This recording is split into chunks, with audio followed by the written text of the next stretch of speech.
شب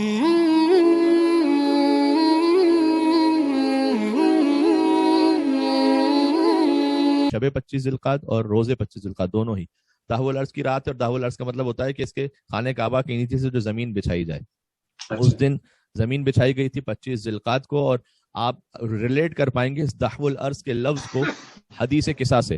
حدیث قصہ میں سب کو یاد ہے، ہم کہتے ہیں انی ما خلقت السماء مبنیہ ولا ارضم مدحیہ. وہ مدحیہ وہی دہو الارض سے کہ زمین کو نہیں بچھایا، آسمان کو اللہ نے بلند نہیں کیا، زمین کو نہیں بچھایا. انی ما خلقت السماء مبنیہ ولا ارضا مدحیہ ولا قمرا منیرا ولا شمسا مضیٰ ولا فلکا یدور ولا بحرا یجری ولا فلکا یسری الا فی محبت ہؤلاء الخمسہ الذین هم تحت الکساء. تو یہ دہو الارض اسی سے ریلیٹڈ ہے کہ اللہ نے زمین کو نہیں بچھایا، سورج کو روشن نہیں کیا، چاند کو منور نہیں کیا، سمندروں کو نہیں خلق کیا اور کشتیوں کو نہیں چلایا، مگر یہ کہ ان 5 کی محبت میں جو قصہ کے نیچے. تو 25 ذوالقعدہ کو یہ اللہ نے زمین بچھائی تھی، اسی مدحیہ کے لفظ سے دہو الارض ہے. اور بہت فضیلت والی رات ہے شب 25 ذوالقعدہ، اللہ کی رحمتیں نازل ہوتی ہیں. اس میں مصروف رہنا چاہیے عبادت میں، باعث اجر و ثواب ہے. اور خود آج کی مناسبت سے روایت اس طرح سے ریلیٹڈ ہے کہ حسن بن علی وشا ایک راوی ہیں، وہ روایت کرتے ہیں کہ میں کمسن تھا اور 25 ذوالقعدہ کی رات کو میں خود اپنے والد کے ساتھ امام رضا علیہ السلام ہی کے یہاں گیا، امام رضا علیہ السلام کے یہاں گیا، اور رات کا کھانا میں نے حضرت کے ساتھ کھایا.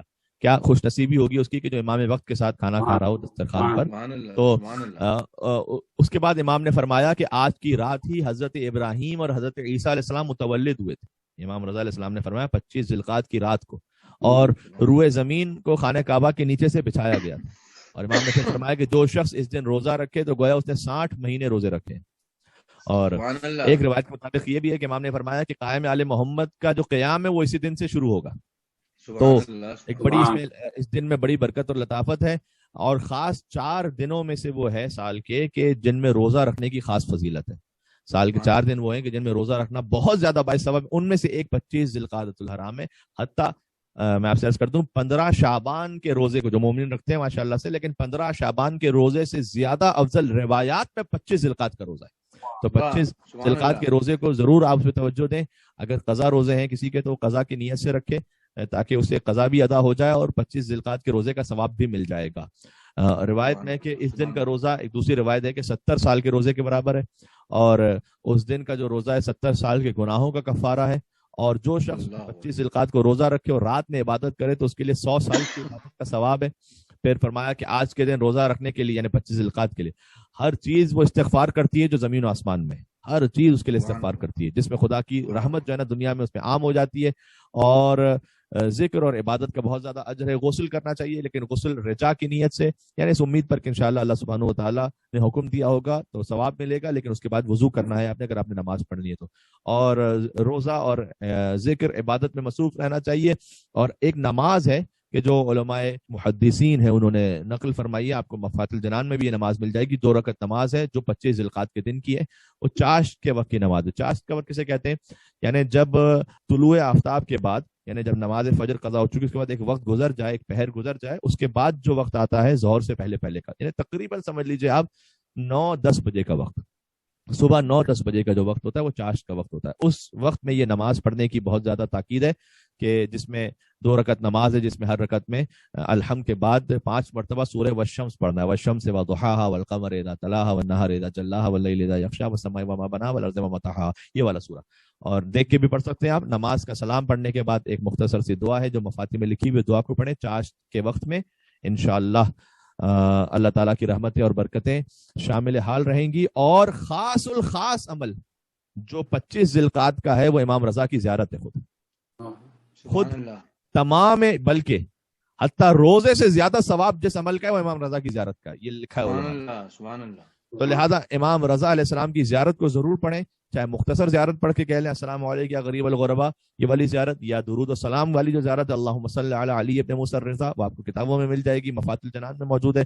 یا جو امام کی ایک تفصیلی زیارت ہے وہ پڑھیں تو بہت ہی اچھی بات ہے. 25 ذوالقعدہ کو یعنی ہم نے کم از کم یہ 4 کام ہیں جتنا آپ کر سکے. اس میں سب سے اہم امام رضا کی زیارت ہے پہلا. دوسرا ہے روزہ رکھنا، یہ بھی بہت زیادہ اہم ہے. پھر تیسرا ہے غسل، اور چوتھا ہے چاشت کے وقت کی نماز. یہ 4 عمل ہیں 25 ذوالقعدہ کو. اور 25 ذوالقعدہ کی رات بھی عبادت میں جتنا گزار سکیں آپ، قرآن کے سوروں کی تلاوت میں اور نماز و اذکار میں وہ بھی زیادہ بہتر ہے. اس رات کی عبادت کا بھی بہت زیادہ ثواب ہے. یہ ایک مختصر سی گزارش تھی 25 ذوالقعدہ الحرام کے حوالے سے. اس کا ایک تعلق غدیر سے بھی بنتا ہے. ویسے غدیر سے آپ جانتے کیا تعلق بنتا ہے؟ جب 25 ذوالقعدہ کے بعد کا مہینہ ہے ذی الحج. غدیر کب ہے؟ 18 ذی الحج. جو رسول اللہ نے حج کیا تھا نا، تو رسول اللہ مدینہ سے چلے تھے مکہ حج کرنے کے لیے، اور حج سے واپسی پر غدیر کے میدان میں علی کی ولایت کا اعلان کیا تھا. یہ جانتے ہیں نا آپ؟ بے شک بے شک جی. تو وہ سفر حج شروع کس دن کیا تھا رسول اللہ نے مدینہ سے؟ 25 ذوالقعدہ کو شروع کیا تھا. تحول عرض کے دن، تحول عرض کے دن رسول اللہ نے وہ سفر حج شروع کیا تھا، اور وہ سفر حج گویا مکمل ہوا 18 ذی الحج کو علی کی ولایت کے اعلان. کیا کہنے، یعنی 25 ذوالقعدہ ہے نعمت تکوینی کا دن. نعمت تکوینی نے کائنات کی نعمت، چونکہ زمین بچھائی گئی، جس زمین پر آج ہم موجود ہیں اس زمین سے بے شمار نعمتوں کو حاصل کرتے ہیں. یہ سب 25 ذوالقعدہ کے دن کا صدقہ ہے. تو 25 ذوالقعدہ ہے نعمت تکوینی کا دن، اور 18 ذی الحج نعمت تشریعی کے اختتام کا دن.